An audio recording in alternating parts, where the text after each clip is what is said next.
Students, you would be wondering कि water carriers में transshipment type हमारे पास हो सकती है. यस, ट्रांसपोर्टेशन समटाइम्स डायरेक्टली आप ट्रांसपोर्ट नहीं कर सक रहे हैं, तो वहाँ पर ट्रांसशिपमेंट वुड बी देयर. ये भी इसमें कॉमन है.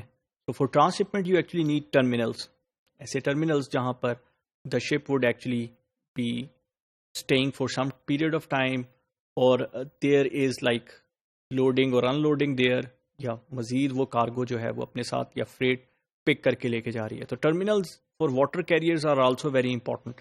ऑल्दो वाटर कैरियर इंडस्ट्री के अंदर टर्मिनल बनाना that's a very big investment, एक बहुत बड़ी इन्वेस्टमेंट है, because that would not be just a smaller terminal. ये कोई आम टर्मिनल नहीं है जो कि मोटर कैरियर के लिए बन सकता है. It's a huge investment, maybe more than that of the airline terminals. Ship terminals require significant capital investment. Most ports and terminals are publicly provided and operated.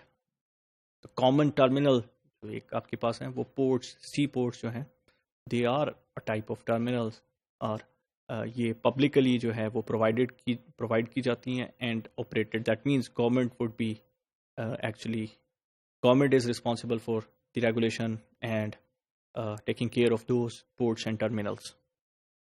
So large bulk commodity shippers may own and operate private terminals. Smaller terminals बन सकते हैं बहुत बड़ी बड़ी companies के लिए जो कि बहुत बड़े enterprises हैं, but still a lot of capital investment is required for it. Recent improvements focus on the mechanization of material handling systems. बहुत important है टर्मिनल पे भी लोडिंग ऑफलोड करना, वो दोबारा लोड करना के लिए, specially for the high valued goods. It's very important to have the mechanism for material handling system. If you see this figure, functions को शो कर रहा है टर्मिनल्स के. आप देख सकते हैं terminal is a kind of a small port, sea port है.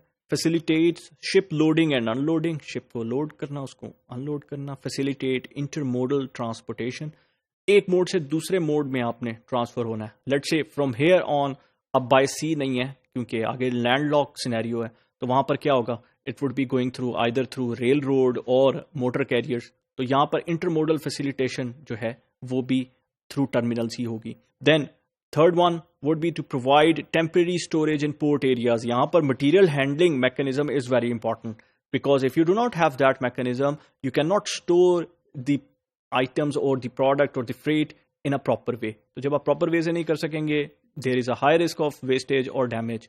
तो ये चीजें, ये तीन functions जो हैं वो बहुत ज़्यादा important हैं आपके terminals water carrier के लिए. So what is the charges which they are looking at? User charges हैं, dock fees and fuel taxes are variable in nature. ये depend करते हैं कि what is the size and the volume of the freight which is being used or which is being transported. Not labor intensive. Material handling ways are there. कई दफ़ा cargoes को you need to operate it through big motor vehicles, और आपके पास guided vehicles भी हो सकती हैं. तो लेबर इंटेंसिव सिनेरियो अब खत्म होता जा रहा है. Major variable expenses are line operating cost, operating rents and maintenance. Maintenance बहुत इंपॉर्टेंट है, उसकी ऑपरेटिंग रेंट और operating cost. These are the important factors for the terminal water carriers. Then low fixed cost structure can be attributed in part to public aid in construction and maintenance of waterways. उसके लिए लो fix cost structure आपके पास हो सकता है. Fixed cost include depreciation and amortisation and general expenses. Fix cost में आपके पास जो है वो डेप्रिसिएशन भी है, टेंजिबल आपकी जो कैरियर्स हैं उनकी, as well as the amortization and general expenses. ये चीज़ें आपकी फिक्स कॉस्ट का पार्ट बन जाएंगी.